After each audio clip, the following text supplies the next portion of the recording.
Mr. Speaker, I support. Senator Edwin Sifuna.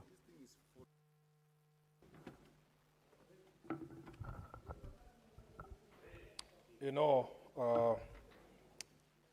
Honorable Speaker, I heard the seconder of this motion, the Honorable Senator for Nandi, Samson Cherargei Kiprotich, speaking about the death of Albert Ojwang in the cells at Central Police Station, as if he was not aware that when that happened, in fact, in that specific police station, there were CCTV cameras installed in that particular station. But what we have been told by IPOA is that somebody was bold enough to disable or to mess with the footage that would have captured the moment at which we lost our brother, Albert Ojwang. Yes.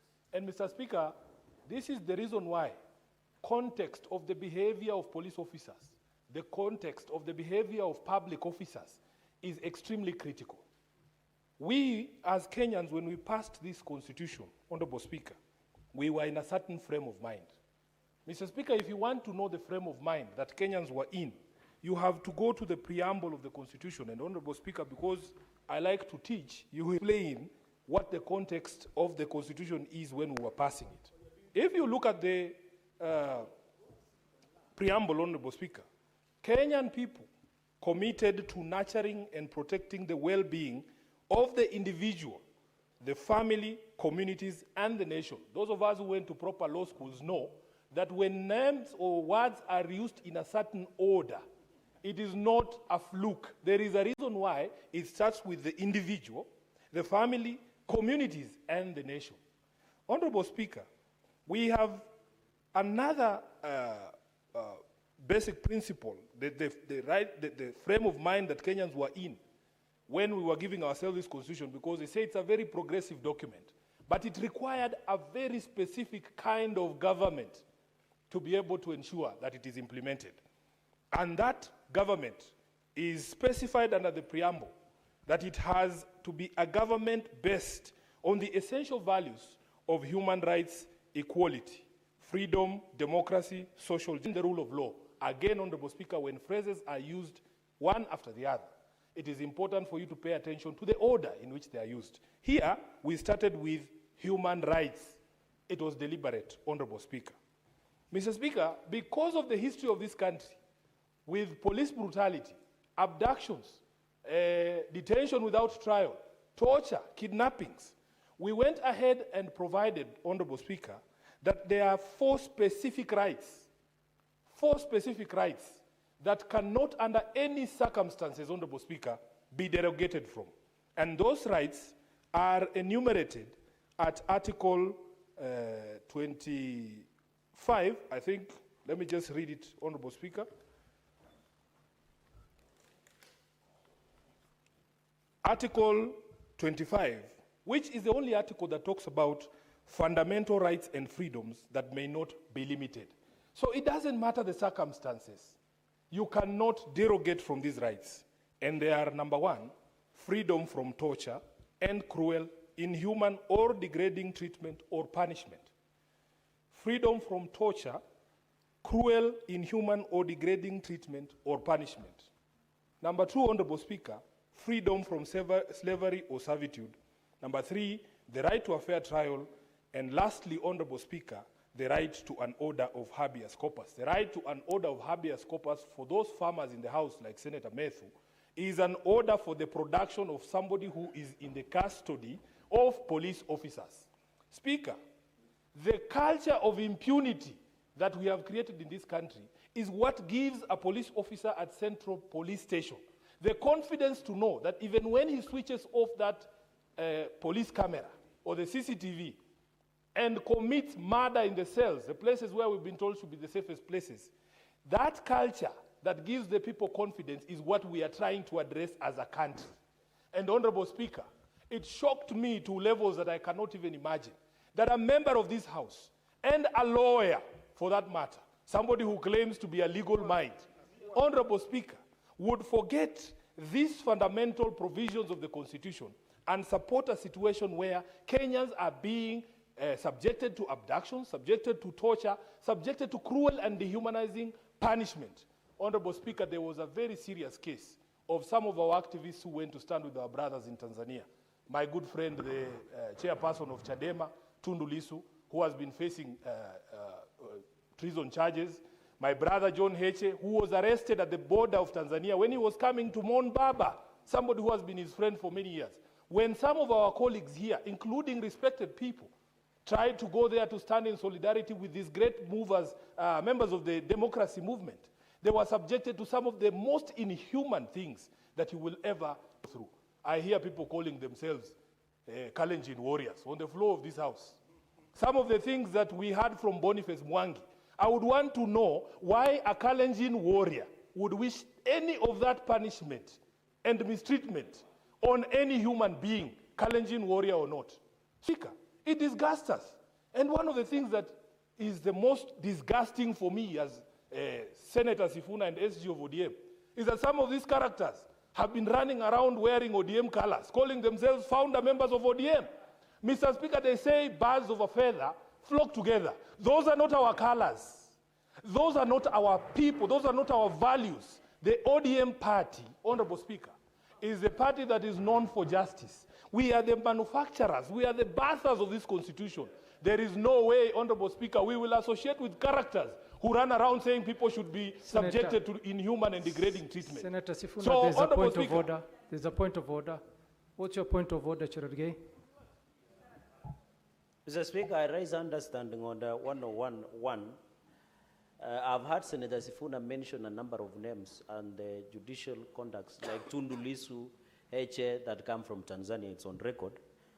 Here, Mr. Speaker, when you read understanding 101.1, it says neither the personal conduct of the president, nor the conduct of the speaker, or of any judge, nor judicial conduct of any other person performing judicial functions, nor any other conduct of head of state or government, or the representative of Kenya, or any friendly country, or the conduct of the holder of office whose removal from such is dependent upon decision of the Senate, shall be referred adversely, except upon a specific substantive motion of which at least 3 days notice has been given.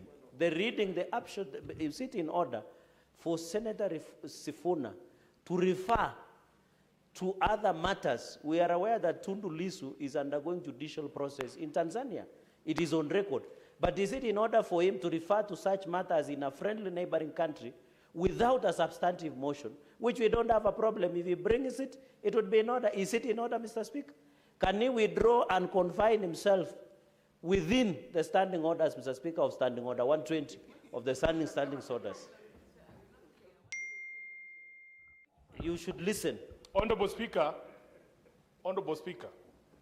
I wish the Honorable Cherargei listens to people making submissions on this floor. And if he can't listen, at least exercise his ability to read, even that standing order that he has read. Clearly, Honorable Speaker, although I know the names of the judicial officers who are involved in the cases in Tanzania, I have not mentioned them. Although I know the people who are responsible for torture abduction of Tanzanians and Kenyans in Tanzania, I have not mentioned them. I am speaking about my friends. If you don't have any friends across the border or anywhere away from Nandi County, that's your own problem. I have not mentioned anybody in that authority. Mr. Speaker, therefore, allow me to continue uninterrupted. The point that I was making. Speaker, we need to create a country that resembles that which we wanted when we passed this constitution. And the point that I was making as SG of ODM, still, Honorable Speaker, wearing that color is not what makes you a good person. That color represents something. We know what we stand for. When somebody sees ODM, they know what it means. So just donning a cap, if you don a cap and you're the ones denying people the right of habeas corpus, our founder, our party leader, the late Raila Amolo Odinga, was for 9 years without trial. His family suffered. His kids missed him, his wife. They were tortured and, even emotional. So when you wear that color, you should know what it represents. You don't just go there, put it on, then you say, oh, I'm a founder member, and start shouting tuta. That's not who we are. Honorable Speaker, the constitution of ODM is molded so closely to the constitution of this country because we are a rights party. So, Speaker, let me tell you this. We want a country where human rights, human dignity is respected. The reports that have been referenced here, including reports from IMLU, they tell us that almost 20 young people have died in police custody, all in prison cells or remand facilities between January and now. Speaker, that is not a statistics that we have made up. It is a serious issue. Almost 60 people have died because of extrajudicial killings. And these proposals are good, Honorable Speaker, because we have seen even in the streets sometimes when young people are trying to capture the police breaking the law, they themselves who are trying to record what is going on are subjected to violence. So let it be that we get this footage from our own equipment that has been installed by the taxpayer. But if we do not develop a culture of respect for the rule of law as stated in the preamble of the Constitution, Honorable Speaker, there's nothing we are doing. So, Speaker, we have to have a conversations.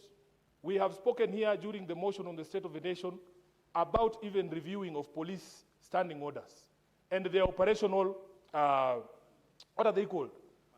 Yes, there's SOPs, standard operating procedures.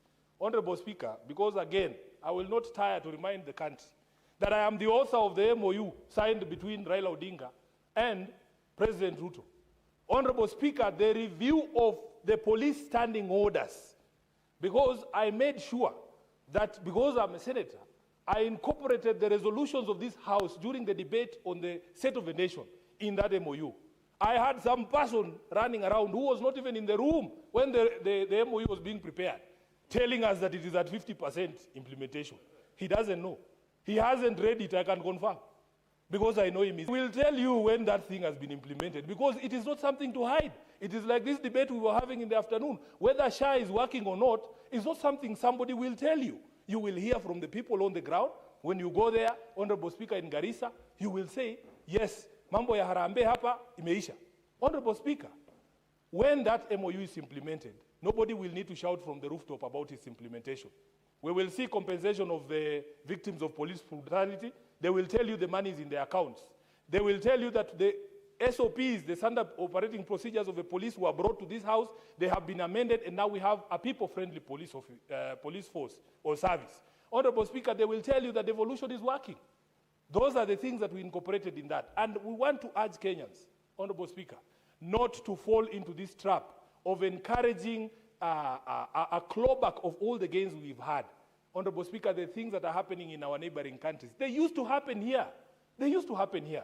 You remember the fight we had about constitution or reconstitution of the IEBC. You hear the stories from our neighbors where they are still in the era where the president just determines who's running the election. You know, when we hear those things, Honorable Speaker, we are transported back to 1992, over 30 years ago. When you hear somebody say, you can arrest these people, and he uses words like Finya Wao, you sound like a Kanu youth winger from 1991. You're giving me nightmares, Honorable Speaker. I remember the advent of multi-party. We were told, Honorable Speaker, if you flash the two-finger salute, they will cut one so that it remains the one that was representing Kanu. That is the same language we are hearing from people in this House, and they call themselves founder members of ODM. Shindwe kabisa. I thank you, Honorable Speaker.